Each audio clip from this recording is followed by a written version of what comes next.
دیکھیے گزارش یہ ہے کہ خان صاحب ٹھیک کہہ رہے ہیں کہ انہیں ابھی تک یہ اندازہ نہیں ہوا کہ کوئی تبدیلی آئی ہے کہ نہیں آئی ہے. یقینی طور پہ ان کو تبدیلی کا پتہ چل جائے گا ذرا آہستہ آہستہ. ابھی تو کچھ زیادہ وقت نہیں گزرا ہے, لیکن پھر بھی وہ شکایت کرتے دکھائی دیتے ہیں کہ نئے آرمی چیف کے آنے کے بعد سے سختیاں بڑھ گئی ہیں. وہ شعر ہے نا کہ ابتدائے عشق ہے روتا ہے کیا, آگے آگے دیکھیے ہوتا ہے کیا.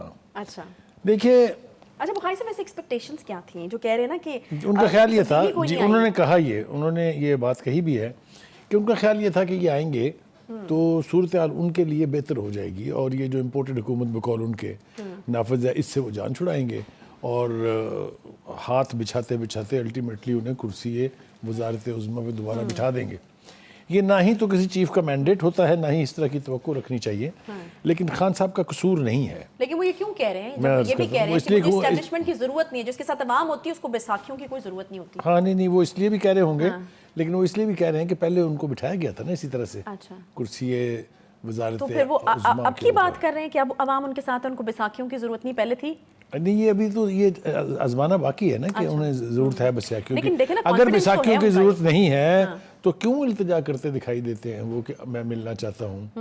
یہ انہوں نے ہی کہا ہے, میں نے تو نہیں کہا نا, ہم کو پاس سے اپنا بیان تھوڑی جاری کر رہے ہیں. انہوں نے کہا تھا میں آرمی چیف سے ملنا چاہتا ہوں, اور انہوں نے کہا تھا کہ میں چاہتا ہوں کہ ان کے ساتھ ہمارے تعلقات بھی اچھے ہوں.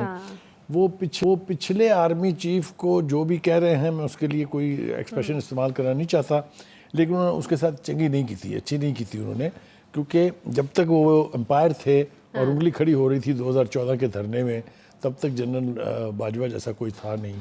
پھر اس کے بعد ان کا ہر صحیح اور غلط فیصلہ اس کا ساتھ دیا جنرل صاحب نے, تاکہ ایک سٹیبل حکومت قائم ہو سکے. تب تو جنرل صاحب ٹھیک تھے.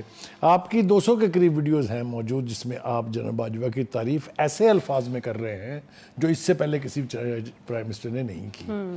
پھر اچانک آپ کی ان سے کیا دشمنی ہو گئی, ہم آج تک کھوج لگا رہے ہیں کہ اصل میں ہوا کیا. لیکن بہرحال اب آپ ان کے بارے میں جن جذبات کا اظہار کرتے ہیں وہ ساری دنیا کو پتہ ہے. صحیح. دوسرے آرمی چیف کے آنے سے تبدیلی آئی ہے, یعنی وہ تاثر جو جنرل باجوہ نے دیا کہ ہم اے پولیٹیکل ہو گئے ہیں, حافظ صاحب جو ہیں جو اس وقت آرمی چیف ہیں وہ ثابت کر رہے ہیں کہ ہم بالکل لا تعلق ہیں.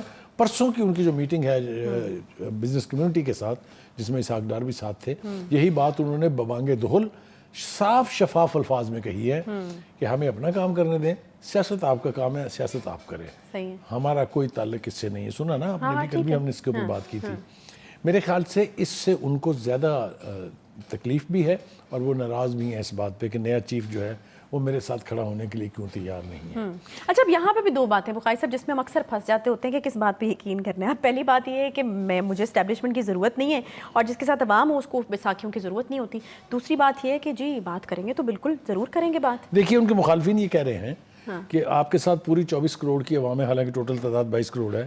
وہ کس طرح آپ کے ساتھ کھڑے تھے 25 مئی کو تب بھی دیکھا, 26 نومبر کو تب بھی دیکھا, اس کے بعد آپ نے لاہور میں جو اس سے پہلے شو کیا تھا وہ بھی دیکھا, اور کل والا بھی سب نے دیکھا.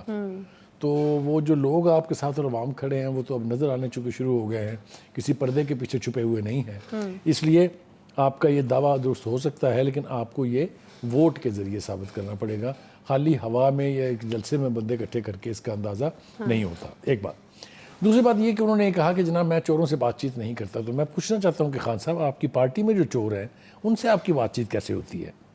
اچھا بخاری صاحب ہو سکتا ہے نا کہ خان صاحب کی کچھ الگ سے ڈیفینیشنز ہوں, یہ اس کیٹیگری کے چور ہیں, یا آپ میرا جواب پیری کر رہی ہیں, مجھے بولنے سے روک رہی ہیں. نہیں میں بالکل بولنے سے روک رہی, میں تو خود اس چیز کے اوپر میرا خیال ہے کہ میں سوال میں چاہتی ہوں اٹھانا کہ آپ نے پارٹی کا صدر مقرر کیا چودھری پرویز الہی صاحب کو, مبینہ طور پر بڑی کرپشن سٹوریز ہیں ان کے حوالے سے, تو پھر ان کے بارے میں آپ کا کیا؟ ان کے بارے میں کرپشن سٹوریز کو چھوڑ دیں, ان کے بارے میں خود خان صاحب کیا فرماتے تھے ذرا ہمارے ناظرین کو سنا دیں. اچھا وہ پہلے سنا دیتے ہیں, پھر ہم دوبارہ بات کرتے ہیں. جی آپ بتائیں نا آپ کیا کہتی ہیں.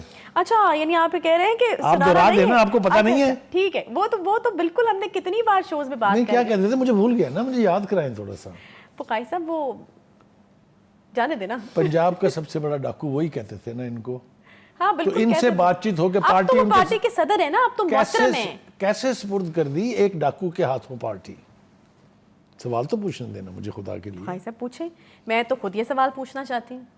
ہاں میرے خیال سے اس سوال کا جواب خان صاحب کو دینا ہوگا کہ خان صاحب آپ تب جھوٹ بول رہے تھے یا آج جھوٹ بول رہے ہیں، ہمیں صرف اتنا بتا دیں. یہ تو وہی والی سچویشن ہے بھائی کہ دونوں میں سے کس بات پہ یقین کیا اور جائے. جس شخص کے ہاتھ آپ نے پارٹی دی ہے اور جس کے بارے میں آپ یہ کہہ رہے ہیں کہ ہم نے ان کے ساتھ وفا نبھا دی ہے، اب آپ کے ساتھ وہ کیا کرتا ہے اس کے لیے آپ کو تھوڑا سا انتظار کرنا پڑے گا.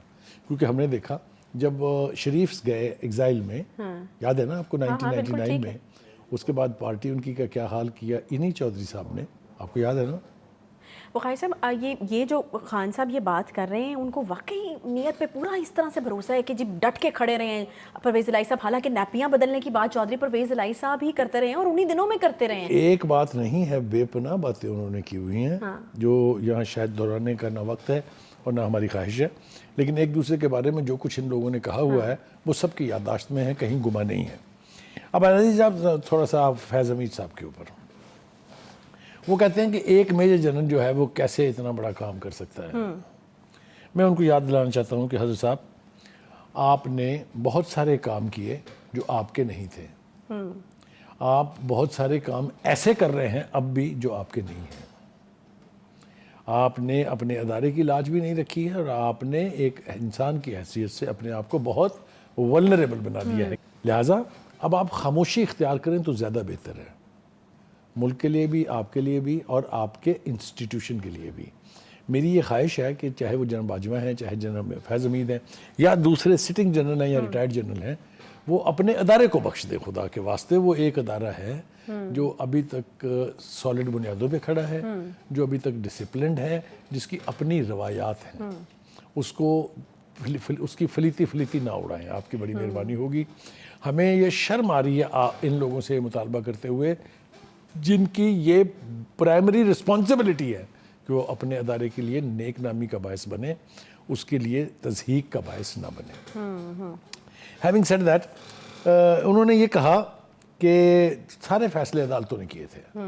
نہیں صاحب، ہمیں ججوں نے بتایا کہ آپ شوکت صدیقی صاحب جو تھے چیف اپنے اسلام آباد ہائی کورٹ کے، اس کے گھر گئے تھے.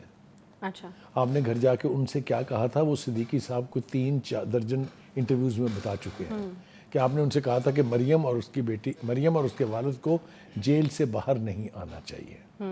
ہمیں ججوں نے ہی بتایا جن صاحب کہ فیض آباد دھرنا جو تھا اس کے اندر کیش تقسیم نہیں کرنی چاہیے تھی یونیفارم لوگوں کو.